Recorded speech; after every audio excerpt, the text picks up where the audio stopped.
ಸಮಾಜದ ಕಳ್ಕೊಳ್ಳೂ ಹೌದು, ಸಂವಿಧಾನದ ಏನಪ್ಪ ಅಂದರೆ ಆತ್ಮನೂ ಹೌದು. ಯಾಕಂದ್ರೆ ಸಮಾನತೆ ಬರಬೇಕಾಗಿದ್ದು ಈ ನೆಲೆಯಲ್ಲಿ.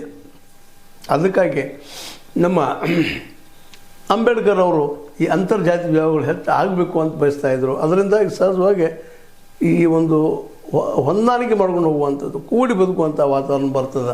ಅದರಿಂದಾಗಿ ಜಾತೀಯತೆ ಪದ್ಧತಿ ಕಡಿಮೆ ಆಗ್ತದೆ ಅನ್ನೋಂಥದ್ದು ಅವ್ರು ಪ್ರಬಲವಾಗಿ ನಂಬಿದ್ರು. ಈಗ ತಮ್ಮ ಜೀವಿತಾವಧಿಯ ಕೊನೆಯ ಹಂತದಲ್ಲಿ ಅಂತರ್ಜಾತಿ ವಿವಾಹ ಆದ್ರೂ ಸಹಿತ ನಾವು ನೋಡಿದ್ದೀವಿ. ಇದರ ಅರ್ಥ ಇಷ್ಟ ಇಲ್ಲಿ ಹೇಳಬೇಕಾಗಿದ್ದು. ಇದಕ್ಕೆ ಈ ಮರ್ಯಾದೆಗೇಡು ಹತ್ಯೆಗಳನ್ನು ನಡೀತಾ ಇದ್ದವು, ಶಿಕ್ಷೆ ಆಗೋದು ಭಾಳ ಕಡಿಮೆ ಇತ್ತು. ಅದಕ್ಕಾಗಿ ಒಂದು ಸ್ಪಷ್ಟವಾದ ಚಿತ್ರಣವನ್ನು ಕೊಟ್ಟು ಇಂಥವ್ರು ನೋಡಿದ್ರೆ ಇಷ್ಟು ಶಿಕ್ಷೆಪ್ಪ ಅನ್ನುವಂಥ ವಿಚಾರಕ್ಕೆ ಬಂದು ಹತ್ತಿದ್ದು ಇವತ್ತಿನ ಒಂದು ಡೆವಲಪ್ಮೆಂಟ್.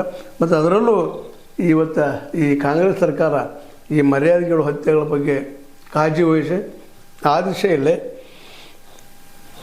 ಅಂತರ್ಜಾತಿ ವಿವಾಹಗಳು ಊರ್ಜಿತ ಆಗುವಂಗೆ, ಬೆಳೆದು ಹೋಗುವಂಗೆ, ನಿಲ್ಲುವಂಗೆ ಸಮಾಜದಲ್ಲೂ ಒಂದು ರೀತಿ ಸಮಾನತೆ ಬರುವಂಗೆ ಪ್ರಯತ್ನ ಮಾಡ್ತಾ ಇರೋದು ಮಾತ್ರ ಶ್ಲಾಘನೀಯ.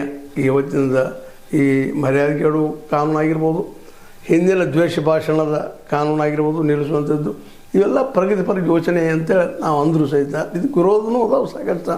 ಇಲ್ಲಂತಲ್ಲ ನಮ್ಮ ಸಂಪ್ರದಾಯದಲ್ಲಿ ಹಸ್ತಕ್ಷೇಪ ಮಾಡೋಕೆ ನೀವು ಯಾರ ಏನ ಎಂತ ಅಂತೇಳಿ. ಆದರೆ ಒಂದು ಕರೂರಿದ್ದಾಗ ಅನೇಕ